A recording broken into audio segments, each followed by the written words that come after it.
Assalamualaikum warahmatullahi wabarakatuh. Kembali lagi bersama saya, Mutiara Agustia dengan NIM 23115014. Di sini dan pada video kali ini saya akan menjelaskan tentang analisis korelasi person dan sperman menggunakan aplikasi SPSS.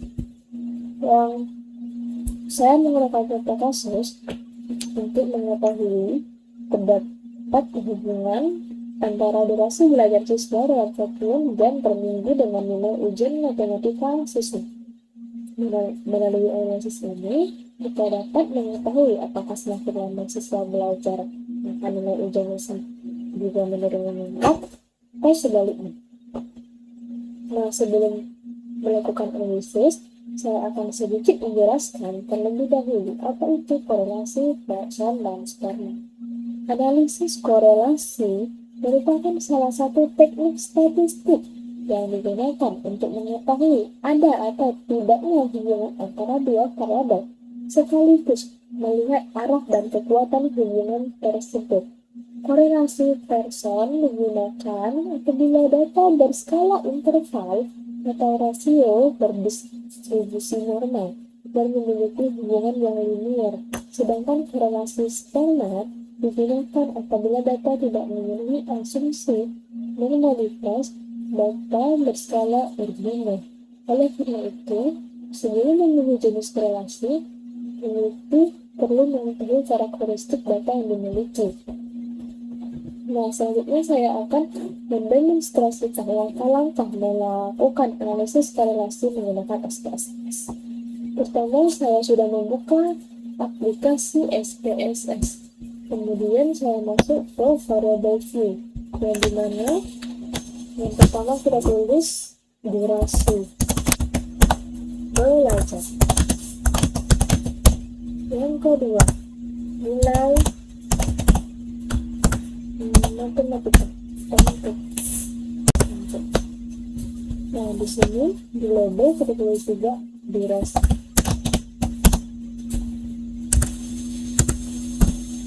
Nah, di sini nilai. Seperti biasa, decimalnya 0 dan inisialnya juga skala. Lanjut kita masuk ke variable view. Coba kita, tadi saya sudah mengcopy nilainya, kita bisa menulis. Nah, langkah selanjutnya, setelah semua data saya dimasukkan, kita mulai melakukan analisis dengan mengklik menu analyze, lalu kita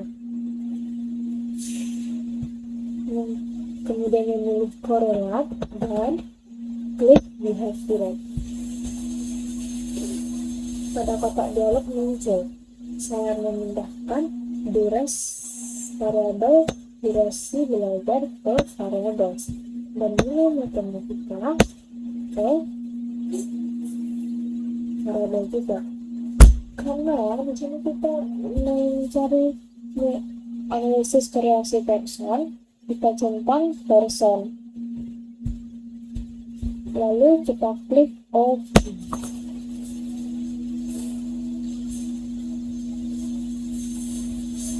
Pada tabel ini terdapat beberapa informasi yang perlu diperhatikan. Yang pertama itu person correlation, yang dimana nilai tersebut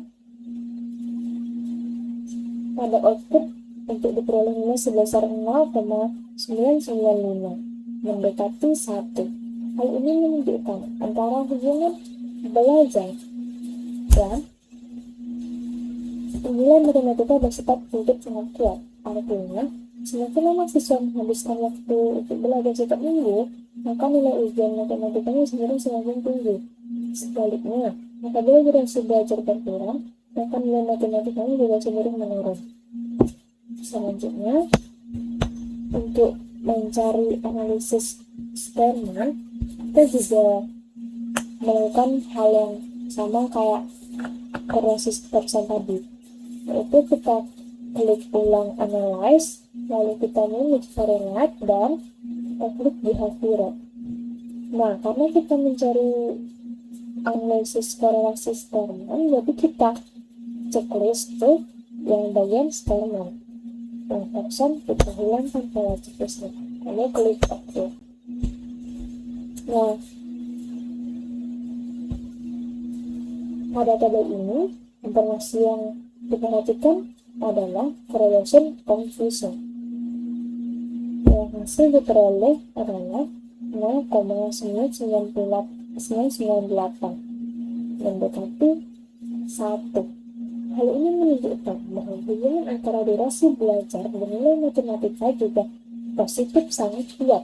Artinya, semakin lama siswa belajar setiap minggu, maka nilai ujian matematikanya juga cenderung semakin tinggi. Selanjutnya kita melihat nilai signifikan di antara kedua tabel, yaitu 0,001 dan di Spearman juga 0,001, yang artinya menunjukkan nilai tersebut lebih kecil dari 0,05. Maka dapat disimpulkan bahwa hubungan antara kedua variabel signifikan secara statistik.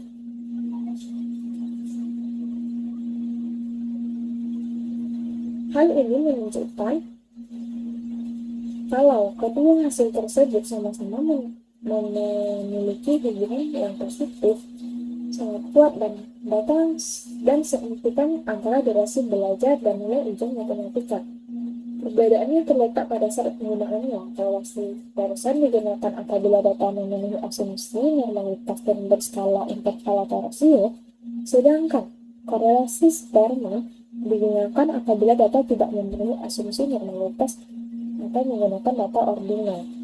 Oleh karena itu, perlu pemilihan metode analisis harus disesuaikan dengan karakteristik data yang dimiliki. Berdasarkan hasil seluruh analisis yang telah dilakukan, dapat disimpulkan bahwa hubungan yang positif sangat kuat dan signifikan antara durasi belajar dan nilai ujian matematika. Pada uji Pearson diperoleh koefisien sebesar 0,995 dan signifikannya kurang dari 0,001, sementara uji Spearman diperoleh koefisien sebesar 0,998 dan dengan nilai signifikannya juga kurang dari 0,01. Karena kedua nilai signifikasi lebih kecil dari 0,05, maka hipotesis 0 ditolak dan hipotesis alternatif diterima. Artinya, terdapat hubungan yang signifikan antara durasi belajar dan nilai siswa matematika. Nilai ujian matematika siswa. Semakin lama durasi belajar setiap minggu, maka nilai ujian matematikanya cenderung semakin tinggi. Demikianlah penjelasan saya mengenai cara melakukan analisis korelasi Pearson dan Spearman menggunakan SPSS. Sampai jumpa pada video berikutnya. Terima kasih. Wassalamualaikum warahmatullahi wabarakatuh. Jangan lupa like, share, and comment. Bye-bye.